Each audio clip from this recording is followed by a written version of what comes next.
Good evening, Britain. I'm your host, and if you thought 2026 was going to be a kind of quiet year for the royals, you clearly haven't been paying attention to the spectacular slow-motion car crash that is the House of Windsor, the formerly known as Sachsen-Coburg-Gotha.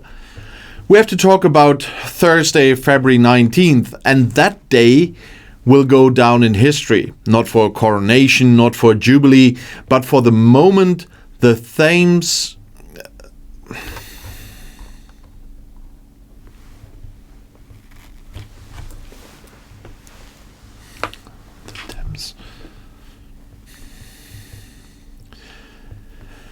Good evening, Britain. I'm your host, and if you thought 2026 was going to be a quiet year for the royals, you clearly haven't been paying attention to the spectacular slow-motion car crash that is the House of Windsor, formerly known as Sachsen-Coburg-Gotha. Because we have to talk about Thursday, February 19th, a day that will go down in history, not for a coronation, not for a jubilee, but for the moment the Thames Valley Police finally decided that Your Royal Highness actually stands for You're Really in Hot Water. Andrew Mountbatten-Windsor, formerly a prince, formerly a duke, and currently the world's most famous resident of the find-out stage of life, has been arrested. And no, it wasn't for crimes against fashion or for being the only man in England who claims he physically cannot sweat. He was arrested at his new residence on the Sandringham estate. And that's the point where you really should imagine the scene. The police rolling up to the gates, probably having to wait for some peasant to cross the road. Or maybe I meant a pheasant in this case. But before informing the man who used to fly Royal Navy helicopters that he's going for a ride in a Vauxhall Astra with a plastic seat. And the charge is a heavy one. Misconduct in public office. This relates to his time as the UK Special Representative for International Trade and Investment. Back then, everyone was told Andrew was batting for Britain. And people thought he was flying around the world, eating Ferrero Rocher and convincing people to buy British tractors. But according to new documents leaked by the US Justice Department, it turns out he might have been batting for a team of one. Or rather a team of two, including his late disgraced billionaire friend Jeffrey Epstein. The evidence suggests Andrew used sensitive, commercial, high-level information he had access to because of his royal status, to help Epstein's business deals. Think about that. While the British taxpayer was paying for his fuel and his hotels, Andrew was allegedly acting as a high-end corporate spy for a man whose main hobby was being an international pariah. It's like finding out the guy you hired to sell your house, which was actually given the keys to a burglar so he could steal your jewelry before the viewing. It's trade envoy work, but with the ethics of a Bond villain's accountant. Andrew was taken in for 11 hours of questioning. 11 hours. Can you imagine the poor police officers? After 3 hours of him saying, I don't recall, I was at a Pizza Express in Woking, and I'm a very honorable man. The detectives probably wanted to arrest themselves just to get out of the room. He was released under investigation, but the police weren't done. They spent 2 days searching his former home, the Royal Lodge in Windsor. I would love to have seen the inventory for that search. Item 1, a collection of 400 teddy bears arranged in a circle. Item 2, a folder labeled Totally Legal Business Tips for Jeff. Item 3, a bottle of industrial strength antiperspirant that clearly hasn't been opened since 1982. It is the first time in history a royal residence has been treated like a mob boss's social club.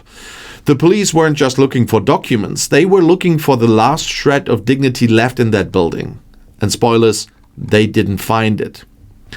And what about the king?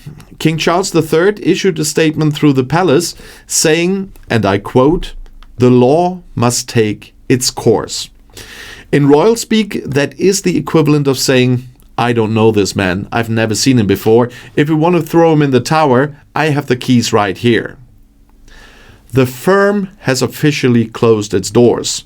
Andrew has gone from the spare to the suspect, and the king is doing what any sensible older brother would do when his sibling is accused of international corporate espionage. He's changing the locks and pretending he's out of town.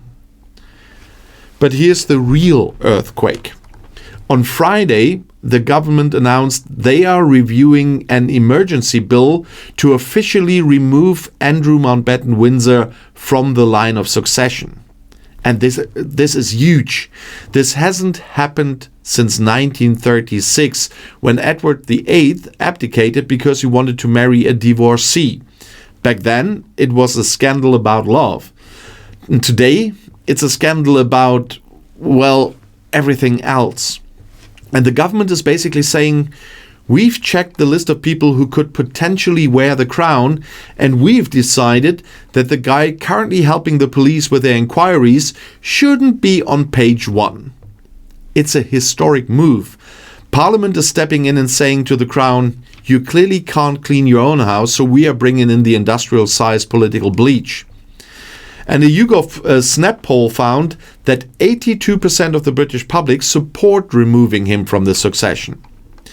In Britain, 82% of people cannot agree on whether the milk goes in before or after the tea. 82% of people can't agree on whether it's currently raining. But 82% of you agreeing that Andrew shouldn't be anywhere near the throne. And the public mood is clear. You've had enough. You've watched the Newsnight interview, you've seen the photos, you've read the files, and you've reached a point where even the most hardcore royalists are saying, actually, maybe the Republic idea isn't so bad if the alternative is King Andrew I. But because we're talking about Britain, there cannot just something sensible be done without a bunch of constitutional lawyers getting a headache. Some experts are warning that this sets a dangerous precedent. They are worried that if Parliament can vote a royal out of the succession today because he's under investigation, what's to stop them from voting one out tomorrow because they don't like his tie or his stance on organic farming? It's the parliamentary control of the crown debate. Labour says it's unavoidable. The Conservatives are looking at their shoes, and the Constitutionalists are worried they are turning into a country where the king is just an employee who can be fired by a committee of MPs. But let's be real. If being arrested for misconduct in public office regarding a global sex trafficking ring isn't a good enough reason to be removed from the line of succession, then what is? Do you have to actually steal the crown jewels while singing the French national anthem? So here we are. Andrew is under investigation, the Royal Lodge has been tossed by the cops, and Parliament is preparing to hit the delete key on his royal future. It's a tragedy, really. A tragedy of arrogance, a tragedy of entitlement, and a tragedy for the 18% of people in that poll who clearly didn't understand the question. Andrew Mountbatten-Windsor is no longer a prince. He's a person of interest. He's no longer a duke. He's a defendant. And he's no longer a royal. He is a cautionary tale about what happens when you think your blood is so blue that the laws of the land don't apply to you. I'm your host for the Outside View Show UK. I'm off to Pizza Express in Woking to see if I can find an alibi for my own weekend plans. You can never be too careful. Good night, Britain, and remember, if the police come to your door, don't tell them you can't sweat. It only makes them ask more questions.